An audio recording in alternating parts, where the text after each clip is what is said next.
சரி, இன்று நாங்க இரசாயனவியல் சம்பந்தமான கேள்விகளை பார்த்து கொண்டிருக்கிறோம். இந்த இரசாயனவியல் சம்பந்தமான கேள்விகள்ல இன்று நாங்க பார்க்க போறது மின் பகுப்பு களம் மற்றும் மின் இரசாயன களம் தொடர்பான வினாக்கள். சரி, கேள்வியை பார்ப்போம். கீழுள்ள உருக்கள் XY என்பன இரு களங்கள் ஆகும். பாருங்க, XY என்பன இரண்டு களங்கள் தரப்பட்டிருக்கு. இந்த களங்கள் எடுத்துக்கொண்டால் நான் பார்ப்போம் ஸ்கிரீனை. சரி, இரு களங்கள் ஆகும். இதுல கார்பன் மின்வாய் இரண்டிலும் கார்பன் மின்வாய் செறிந்த சோடியம் குளோரைட்டு கரைசல். சோடியம் குளோரைட்டு கரைசல் இதுல ஐதான சல்பூரிக் அமிலம், அதாவது H2SO4 சோடியம் குளோரைட்டு கரைசல் சொன்னால் NaCl கரைசல் நீரில் கரைக்கப்பட்டது. சரியா? சரி, மேலுள்ள களம் எக்ஸ் மின் பகுப்பு களமா மின் இரசாயன களமா என இனங்காண்க. அப்ப இவ்வாறான கேள்விகள் வந்தால் மின் பகுப்பு களமா மின் இரசாயன களமான் என்ற கேள்விகள் வந்தால் நாங்க பார்க்கணும் அதுல மின்கலம் ஒன்று இருக்கான்னு சொல்லி. பாருங்க, இதுல ஒரு மின்கலம் ஒன்று இருக்கு. மின்கலம் இந்த இவ்வாறான ஒரு மின்கலம் இருந்தால் அது மின் பகுப்பு களம். இவ்வாறான மின்கலத்திற குறியீடு இல்லாமல் கல்வனோமானி அல்லது ஒரு மின் குமிழ் அல்லது வேற அஹ், பொதுவாக அதில் இருந்து வரும் ஒரு மோட்டார் போன்றவைகள் இருந்தால் அது மின் இரசாயன களம். அவை இந்த இடத்துல நன்றாக அவதானிச்சு கொள்ளுங்க. மின் களம் மின்கல குறியீடு அல்லது இவ்வாறான மின்கலத்துல கட்டமைப்பு ஒன்று இருந்தால் அது மின் பகுப்பு களம். அதாவது மின் பகுப்பு கீழே வருது. அவ்வாறு இல்லாமல் வெறுமெனே இவ்வாறு ஒரு கம்பி தொடர் அல்லது நான் பார்க்கலாம் ஆஹ், கல்வனோமானி என்பன காணப்பட்டால் அதை நாங்க சொல்லுவோம் மின் இரசாயன களம்னு சொல்லி. இந்த மின் இரசாயன களம் அப்ப மின்னோட்டத்தை பிறப்பிக்கும் அமைப்பு தான் மின் இரசாயன களம்.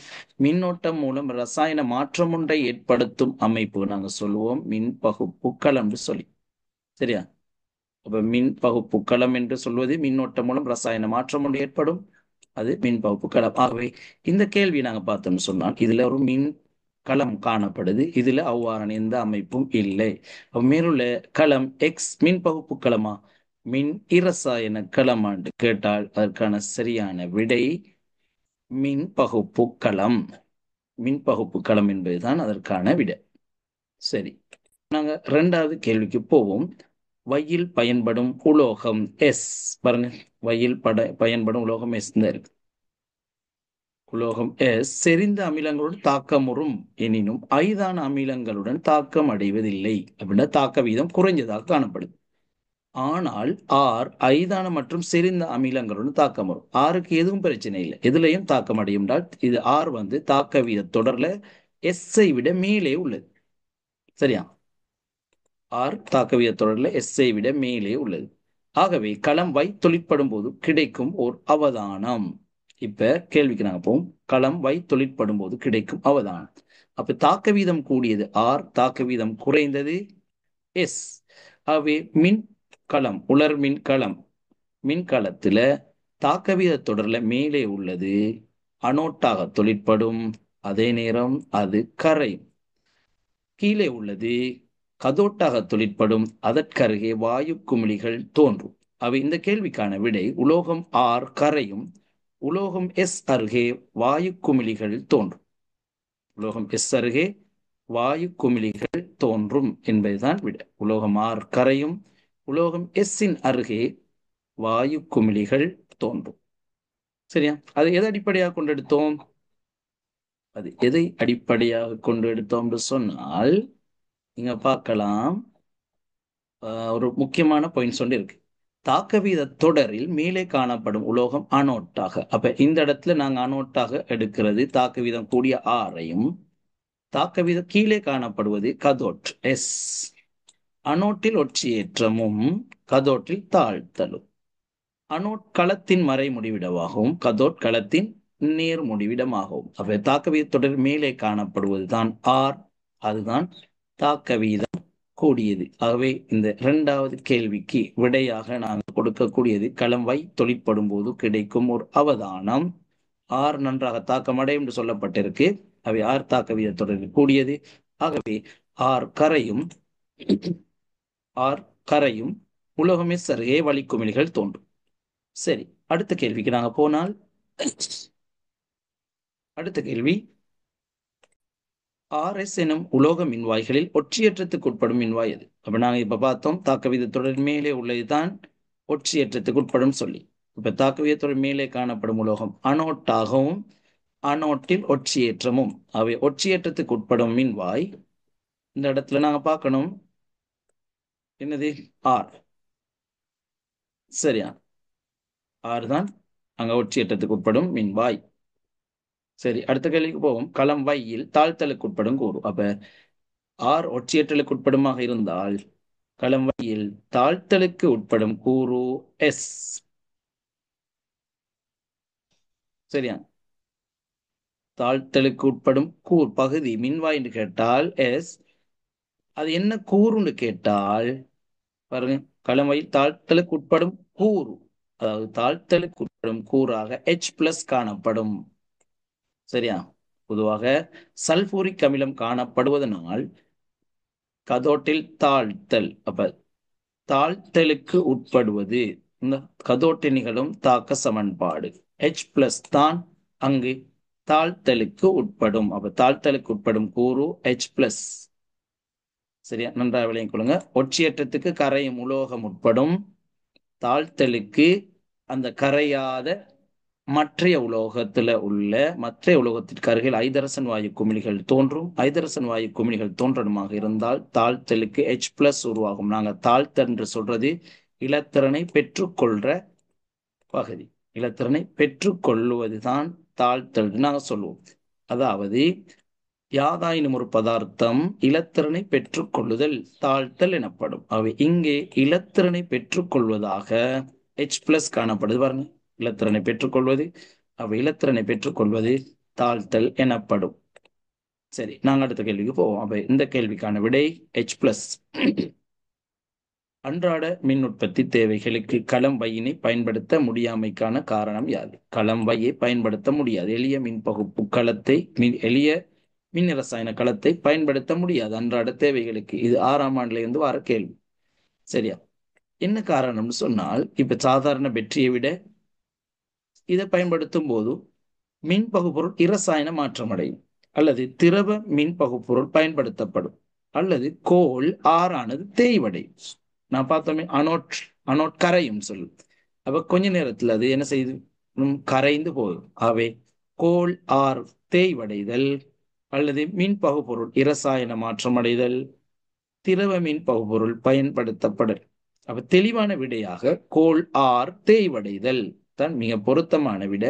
கையாள்வது கடினம்ன்ற விடையெல்லாம் வரலாம் இதற்கு பிறகு. ஆனால் கோல் ஆர் தேய்வடைதல் அல்லது கையாள்வது கடினம், மின் பகுப்பொருள் இரசாயன மாற்றத்துக்கு உட்படல் போன்ற விடைகள் எழுதலாம். சரி, அடுத்த கேள்வியாக, களம் எக்ஸ் தொழிற்பட முன்னர் களம் எக்ஸ் தொழிற்பட முன்னர் சோடியம் குளோரைட்டு கரைசலினுள் சிறிதளவு மெத்தைல் செம்மஞ்சள் காட்டி இடப்பட்டதும் சோடியம் குளோரைட்டு கரைசல் சிறிதளவு மெத்தைல் செம்மஞ்சள் காட்டி இடப்பட்டதும் களம் தொழிற்படுகையில் அவதானம் பெறப்பட்டது. மெத்தைல் செம்மஞ்சள் தொழில் என்ன வேலை? அது காட்டி, அது ஒரு காட்டி. மெத்தைல் செம்மஞ்சள், செம்மஞ்சளை நல்லா ஞாபகம் கொள்ளுங்க. அமிலத்துக்கு மெத்தைல் செம்மஞ்சள் சிவப்பையும் மூலத்துல மஞ்சளையும் தரும். சரியா, மூலத்துல மஞ்சளையும் தரும்.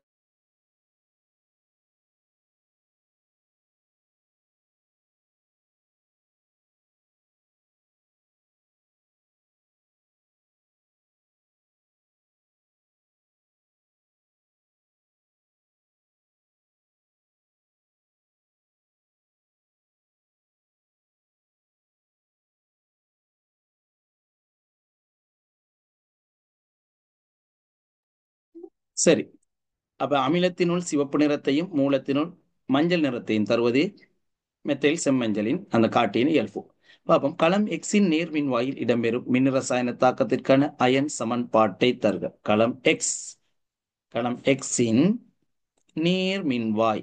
இப்ப களம் எக்ஸ் நாங்க பார்த்தோம்னு சொன்னால் மின் பகுப்பு களம். மின் பகுப்பு களத்தில் எப்படி நேர்மின்வாய் கண்டுபிடிக்கிறேன்றால் மின்கலத்தின் நேர்முனை இது, மறைமுனை இது. மின்கலத்தின் நேர்முனையுடன் இணைக்கப்பட்டுள்ள மின்வாய் நேர்மின்வாய். மின்கலத்தின் மறைமுனையுடன் இணைக்கப்பட்டுள்ள மின்வாய் மறை மின்வாய். செறிந்த சோடியம் குளோரைட்டு கரைசல் காணப்படுது. செறிந்த சோடியம் குளோரைட்டு கரைசல். அப்ப இதுல உள்ள அயன்களை நாங்க பார்க்கலாம். சோடியம் குளோரைட்டு மின் பகுப்புல நாங்க பார்க்கலாம். செறிந்த சோடியம் குளோரைட்டு கரைசல். இப்ப சோடியம் குளோரைட்னா NaCl. NaCl Na plus Cl minus. அதே நேரம் அது நீர் கரைசல் காண என்பதனால் H பிளஸ் OH மைனஸ் என்பன காணப்படும். சரியா? அப்ப NaCl நீர் கரைசல் தாங்க தரப்பட்டிருக்கு. அதுல உள்ள அயன்களாக Na plus Cl minus H plus OH minus ஆகிய அயன்கள் காணப்படும். சரி, இப்ப நாங்க பார்க்கணும் நேர்முனையுடன் இணைக்கப்பட்டுள்ள மின்வாய் நேர்மின்வாய், மறைமுனையுடன் இணைக்கப்பட்டுள்ள மின்வாய் மறை மின்வாய். இந்த கேள்வியை பார்த்தால் களம் எக்ஸின் நேர்மின்வாயில் இடம்பெறும் மின் இரசாயன தாக்கத்திற்கான அயன் சமன்பாடு. அப்ப நேர்மின்வாயில் நடைபெறும் தாக்கத்திற்கான சமன்பாடு. அப்ப நேர்மின்வாயை நோக்கி மறை அயன்கள் செல்லும். நேர்மின்வாயை நோக்கி மறை அயன்கள் செல்லும். இங்கு நேர்மின்வாயை நோக்கி செல்லும் மறை அயன் என்னன்னு பாருங்க. Cl மைனஸும் OH மைனஸும். Cl மைனஸ் OH மைனஸ் என்பவற்றில் ஒற்றியேற்றத்திற்கு உட்படுவது Cl மைனஸ். சரியா? அது ஏன் Cl மைனஸ் என்ற விடயம் தேவையில்லை ஓலவலை பொறுத்தவரையில். அப்ப நாங்கள் Cl மைனஸ் OH மைனஸ் இருக்கும்போது ஒற்றியேற்றம் அடைவதற்கான வாய்ப்பு அதிகம் உள்ளது Cl மைனஸ் எடுத்துக்கொள்ளணும். சரியா? ஆகவே இந்த இடத்துல Cl மைனஸ் ஒற்றியேற்றத்துக்கு உட்படும், அதாவது இலத்திரன்களை விடுவிக்கும். ஆகவே Cl மைனஸ் Cl2 குளோரின் வாயுவாக வந்து 2 இலத்திரன்களை விடுவிக்கும். சரியா? அப்ப 2 Cl மைனஸ் Cl2 ஆகவும் 2 இலத்திரன்களாகவும் மாறும். இதுதான் இந்த கேள்விக்கான விடை. சரியா? மின் இரசாயன தாக்கத்திற்கான அயன் சமன்பாடு. இப்ப நாங்க பார்க்க போறோம் களம் எக்ஸில் அவதானிக்கக்கூடிய நிறமாற்றத்தினை குறிப்பிடுக. என்ன நிறமாற்றம் ஏற்படும் களம் எக்ஸில்? அதாவது இந்த மின் பகுப்பு களத்துல என்ன நிறமாற்றம்? அதாவது அங்க மெத்தைல் செம்மஞ்சள் போட்டிருக்கு. மெத்தைல் செம்மஞ்சள் போட்டிருக்கேன். அப்ப மெத்தைல் செம்மஞ்சள் இட்டால் அமிலத்தில் சிவப்பு நிறத்தையும் மூலத்தில் மஞ்சள் நிறத்தையும் தரும். இப்ப இந்த இடத்துல அமிலம் உருவாகுதா மூலம் உருவாகுதான்னு பார்க்கணும். நாங்க இதுல பார்த்தோன்னு சொன்னால் Cl2 ஒன்று உருவாகும், Cl மைனஸ் Cl2 ஆகும், H பிளஸ் H2 ஆகும். அவை கரைசல்ல 4 அயன்கள்ல 2 அயன்கள் மாற்றத்துக்கு உட்பட்டது.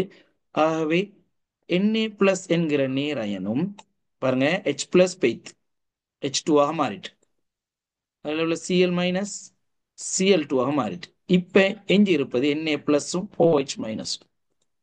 Na plus OH மைனஸ்ல OH minus என்பது ஒரு மூலம். அப்ப மெத்தைல் செம்மஞ்சள் போடப்பட்டிருக்கு. அப்ப OH மைனஸ் காணப்படுது.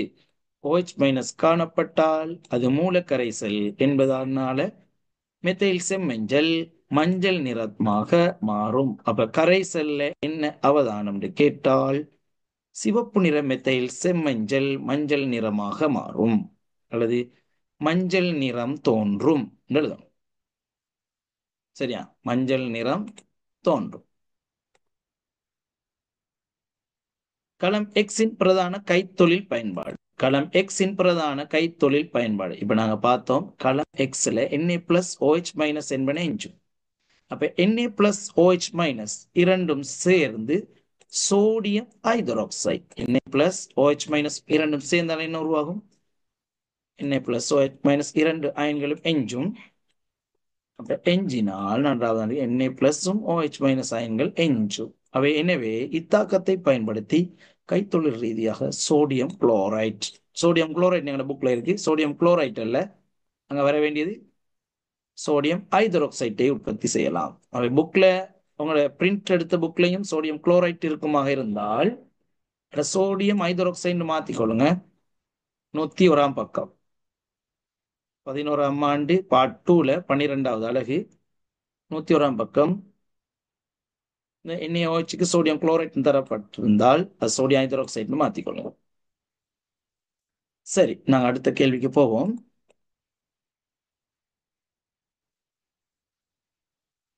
இரு களங்களும் தொழிற்படும் போது கிடைக்கும் பொதுவான விளைபொருள்.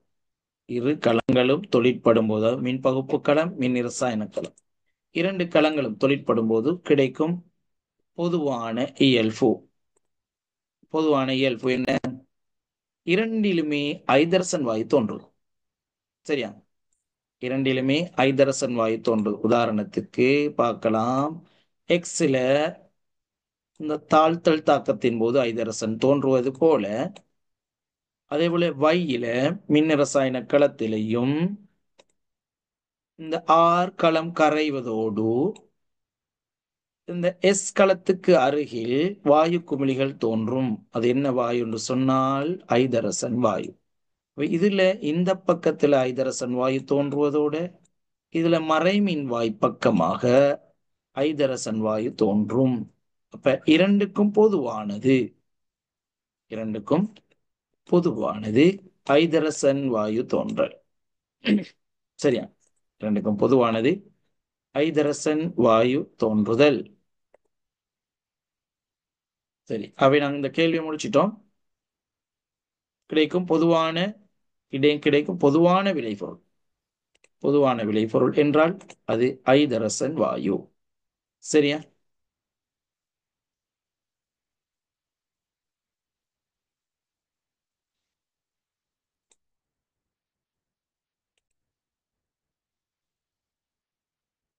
அயனாக்கல் சக்தி சம்பந்தமான கேள்விக்கு போறோம். இரண்டாம் மூன்றாம் ஆவர்த்தன மூலகங்களின் அயனாக்கல் சக்தி மாறுபடுவதை கீழுள்ள வரைவு காட்டுகிறது. அப்ப இரண்டாம் ஆவர்த்தனம் இது, மூன்றாம் ஆவர்த்தனம் இது உள்ள வரைவு காட்டுகிறது. அப்ப இரண்டாம் ஆவர்த்தனத்துல ஒரு ஆவர்த்தனத்துல 8 மூலகங்கள் இருக்கு. இதுல 3 6 தான் இருக்கு. அப்ப முதல் ரெண்டும் இல்லை. சரியா? அப்ப நாங்க பார்ப்போம். முதல் ரெண்டும் இல்ல.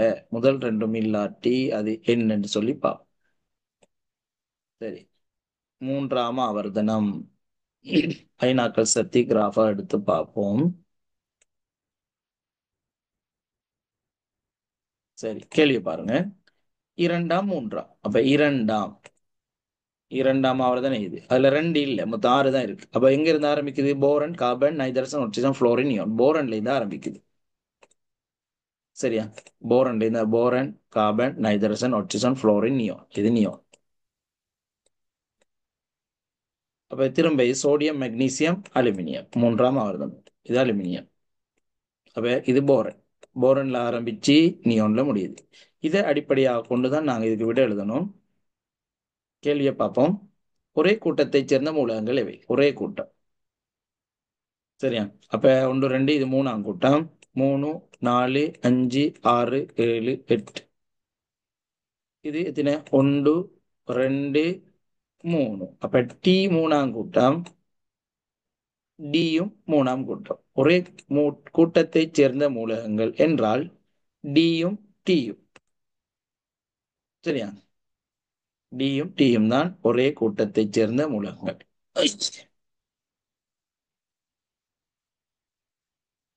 சரி, அடுத்த கேள்வி என்னன்னு சொன்னால்,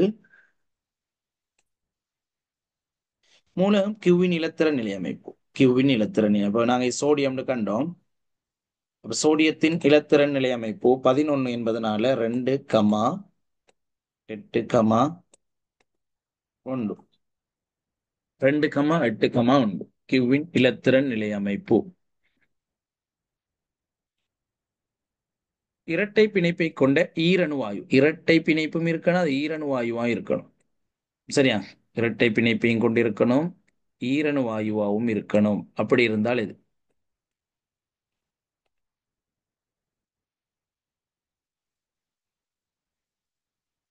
இரட்டை பிணைப்பை கொண்ட ஈரணு வாயு. ஈரணுண்டா O2 N2 H2 F2 Cl2 என்பதுதான் ஈரணு. இரட்டை பிணைப்பு இருக்கணும். அப்ப போரன், கார்பன், நைதரசன். நைதரசன் N2 வரும், ஆனால் அதுல மும்மை பிணைப்பு இருக்கு. அப்ப அது வராது, ஜி வராது. நைதரசன் மும்மை பிணைப்பு. சரியா? அப்ப போரன், கார்பன், நைதரசன். ஒட்சிசன் வரும், ஒட்சிசன் ஜே. அப்ப இந்த கேள்விக்கு என்ன விட? ஜே. அதாவது ஒட்சிசன் எப்படி இருக்கும்? இரட்டை பிணைப்பு O2. இரண்டு ஒட்சிஜனுக்கு இடையில இரட்டை பிணைப்பு காணப்படும். அப்ப இரட்டை பிணைப்பு காணப்படுது. ஈரணு வாயுண்டால் அது O2 இரண்டுகள் ஒட்சிசன் அணுக்கள் சேர்ந்து நடக்கும். ஈரணு வாயு இது. அவை ஜே. இந்த கேள்விக்கான விடை ஜே. மூலகங்கள் JQ இணைந்து உருவாக்கும் சேர்வையின் சூத்திரம். ஜே என்பது ஒட்சிசன், கியூ என்பது சோடியம். அப்ப கியூ தான் ஃபர்ஸ்ட்டுக்கு வரும் நேராயம். சரியா? அப்ப கியூ ஜேயும் கியூவும் சேர்ந்தால் ஜே கியூன்னு வராது, கியூ ஜேன்னு வரும். சரி, கியூட 2 8 உண்டு, ஆகவே வலுவளவு உண்டு. J2,6 அவை 2 எடுக்கும், ஆகவே வலுவளவு 2. ரெண்டும் குறுக்கால மாறினால் Q2J. என்ன விட? Q2J.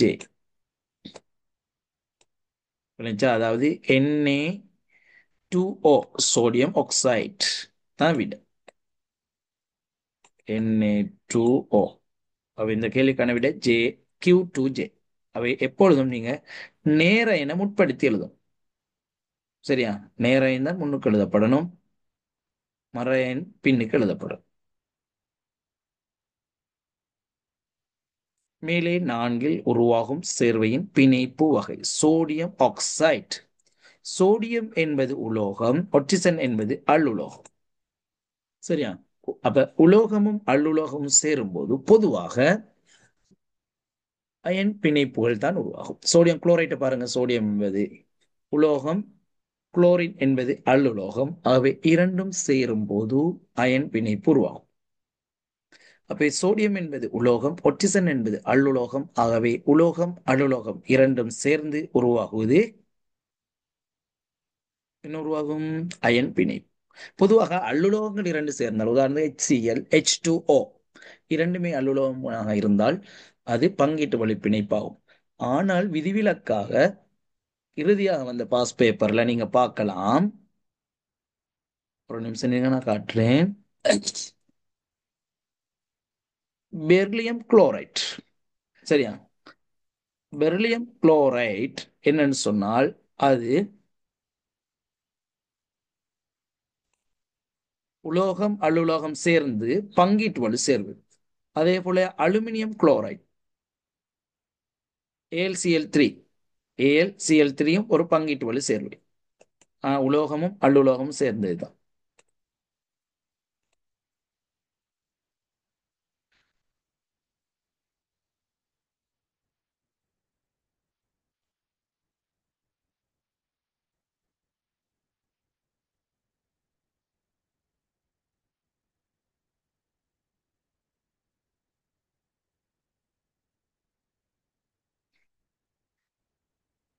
சரி, நான் பாப்பா அந்த கேள்வி இருக்கா, அதுல ஒரு பாயிண்ட்ஸ் மாதிரி தரப்பட்டிருக்கு. Sorry, MCQ.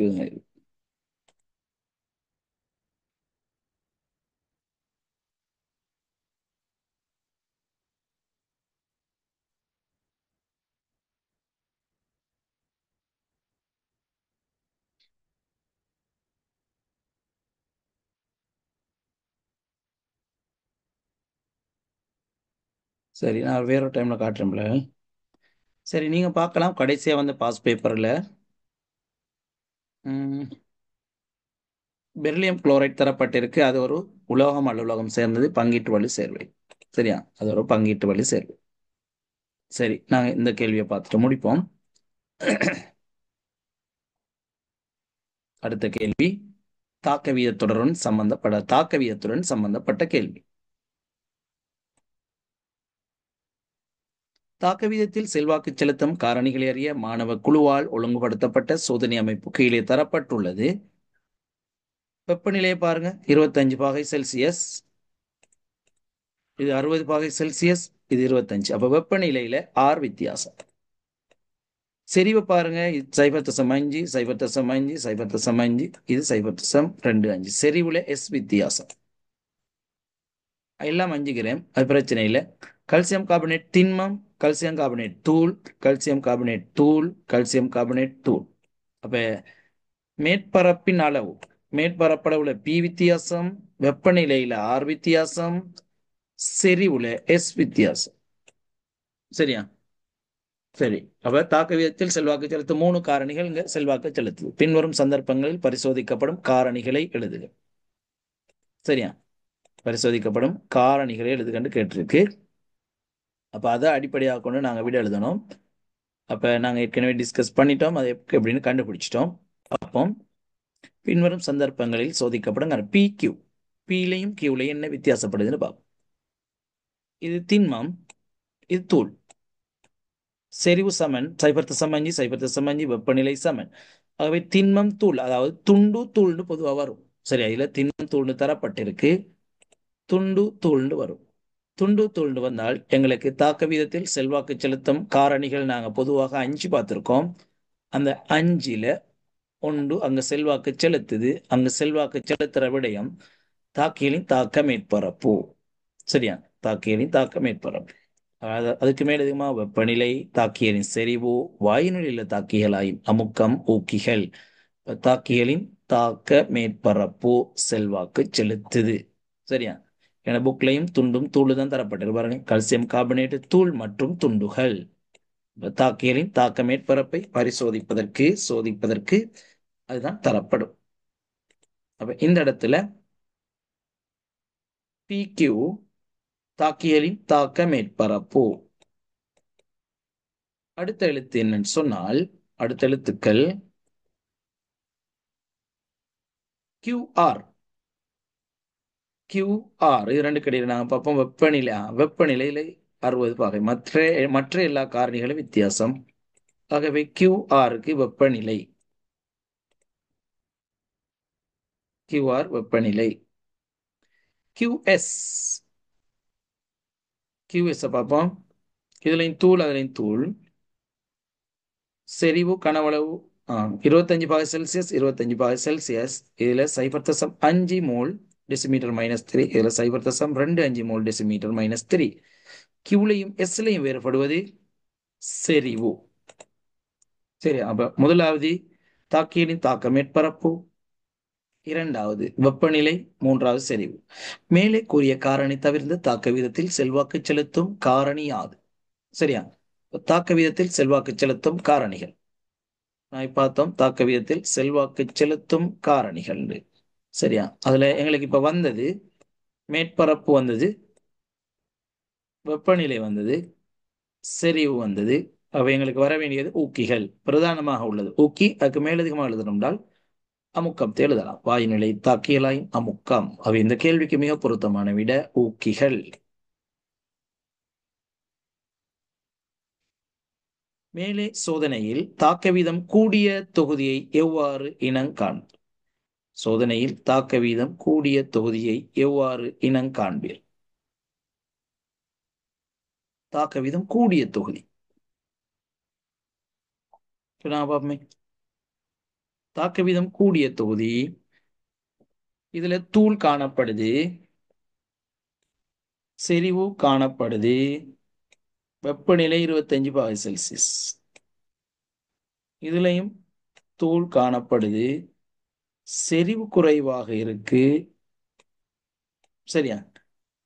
ஆகவே இதுல தூள் 0.5 மோல் டெசிமீட்டர், செறிவு 60 பாகை. அப்ப வெப்பநிலை கூட இருந்தால் அங்க தாக்க வீதம் கூடுதலாக நடக்கலாம். இதனை ஒப்பிடும்போது. ஆகவே தாக்க வீதம் கூடிய தொகுதி என்றால் இரண்டு தூள், செறிவு சமன், வெப்பநிலை QR இடையில R. இப்ப Q கூடவா P கூடவான்னு பார்ப்போம். QP இரண்டுக்கும் இடையில இது திண்மம், இது தூள். சரியா? Q தூள். ஆகவே P விட Q அதிகம். P விட Q அதிகம். Q விட R அதிகம். சரியா? இப்போ R. இப்ப இது ரெண்டையும் ஒப்பிடும். R S ஒப்பிடுவோம். தூள் இது 25 பாகை செல்சியஸ், இது 60 பாகை செல்சியஸ். வெப்பநிலையும் அதிகம். இது 25 0.25 மோல் டெசிமீட்டர் -3. இது 0.5. செறிவும் அதிகம். ஆகவே இங்க SI விட R தான் அதிகம். இந்த கேள்வியில தாக்க வீதம் கூடியது R. சரியா? ஆர். கியூவுடன் ஒப்பிடும்போது வெப்பநிலை அதிகம். பியையும் கியூவையும் ஒப்பிடும்போது கியூ அதிகம். ஆகவே மூணுலையும் ஆர் அதிகம். எஸ்ஐயும் ஆரையும் ஒப்பிடும்போது ஆர் அதிகம். அதாவது வெப்பநிலை செறிவு இரண்டுமே ஆருக்கு அதிகம். இப்ப தாக்க விதத்தில் செல்வாக்கு செலுத்தும் காரணிகளை அடிப்படையாக கொண்டு பார்க்கும்போது மேலே சோதனையில் தாக்க வீதம் கூடிய தொகுதியை எவ்வாறு இனம் காண்பீர்? ஆகவே ஒப்பீட்டு ரீதியில் தாக்க வீதத்தில் செல்வாக்கு செலுத்தும் காரணிகள் அதிகம் பெற்றது ஆர், அல்லது செறிவு ஒப்பீட்டு ரீதியில் வெப்பநிலை அதிகம், ஒப்பீட்டு ரீதியில் தாக்கியரின் தாக்க மேற்பரப்பு செறிவு என்பனவும் அதிகம் ஆர். அவை ஒப்பீட்டு ரீதியில் வெப்பநிலை தாக்கியரின் தாக்க மேற்பரப்பு செறிவு என்பன கூடுதலாக ஆறில் செல்வாக்கு செலுத்துவதால் இங்கே தாக்க வீதம் கூடிய தொகுதி ஆர் ஆகும். சரியா? அவை தாக்க வீதம் கூடிய தொகுதி ஆர் ஆகும். சரியா பிள்ளைகள்? சரி, அவை இன்றைக்கு நாங்க இதோட முடிக்க போறோம்.